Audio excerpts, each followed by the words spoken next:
दोस्तों, यह कहानी बिहार के एक गांव की है जिसमें विजय नाम का लड़का रहता था। बचपन से ही पढ़ाई में होशियार विजय अपने मम्मी पापा की आखिरी उम्मीद था।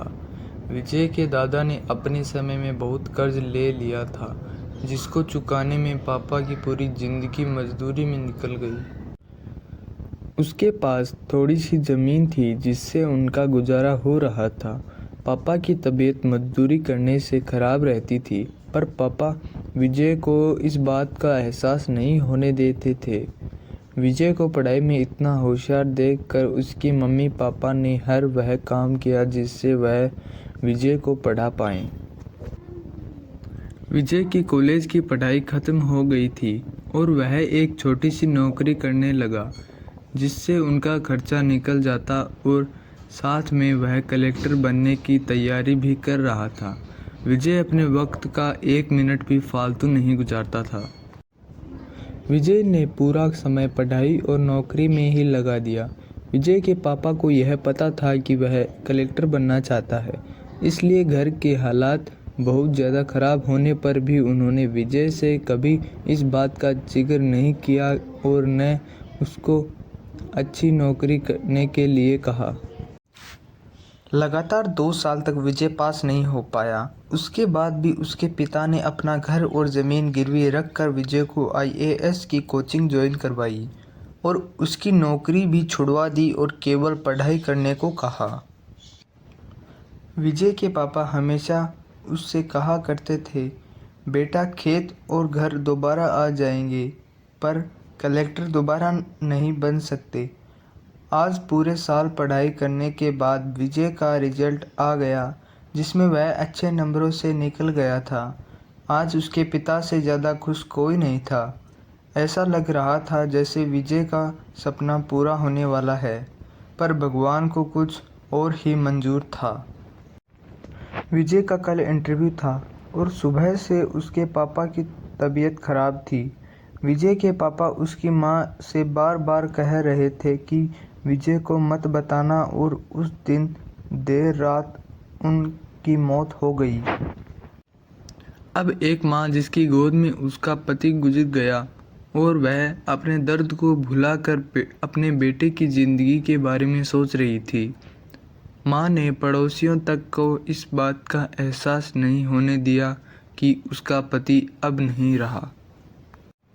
पूरी रात ऐसे रोई कि आवाज़ भी न निकले, और सुबह विजय जब इंटरव्यू देने जाने लगा तब माँ और पापा के आशीर्वाद के लिए उसने माँ को कॉल किया।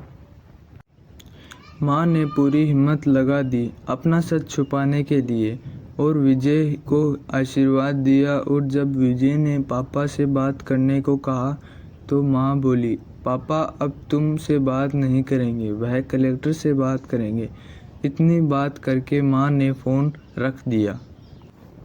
विजय का जब इंटरव्यू हो गया तब उसने बताया गया कि उसके पिता की तबीयत खराब है, उसको तुरंत घर जाना है।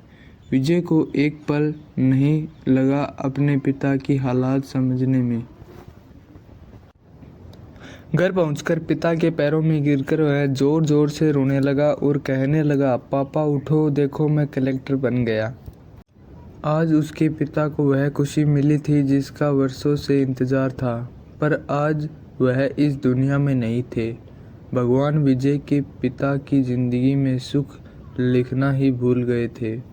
पहले वह अपने पिता के कर्ज में ज़िंदगी भर मजदूरी करते रहे और फिर बेटे के सपनों में फिर घर और ज़मीन गिरवी रखनी पड़ी। वह ज़िंदगी में कर्ज लेकर आए और कर्ज लेके चले गए। विजय के पिता को भले ही ज़िंदगी में कुछ हासिल न हुआ हो, पर वह अपने लड़के को इस काबिल बना गए कि वह अपनी सातों पुश्तों को बैठे बैठे खिला पाए। विजय की माँ ने जो उस रात किया, जिसको करने का जज्बा बहुत कम लोगों में होता है। जब विजय कलेक्टर बनकर आया घर, तब माँ ने विजय से कहा, बेटा तुम आज इतने बड़े बन गए हो कि हज़ारों गरीबों का भला कर सकते हो। जब भी तुम्हारे सामने कोई गरीब मदद मांगने आए तो अपने पिता और मेरे बारे में सोचना। मैं तुम्हारे बराबर पढ़ी लिखी और समझदार तो नहीं हूँ, पर मैं इतना ज़रूर जानती हूँ, गरीब आदमी की बहुत मजबूरी होती है। तुम कभी किसी का बुरा मत करना। दोस्तों, इस कहानी से हमें यह शिक्षा मिलती है कि वक्त कितना भी खराब हो, हम उसे बदल ज़रूर सकते हैं। माँ और बाप के एहसानों को हम कभी नहीं उतार सकते, पर हम अपने कर्मों से उनकी इच्छा ज़रूर पूरी कर सकते हैं।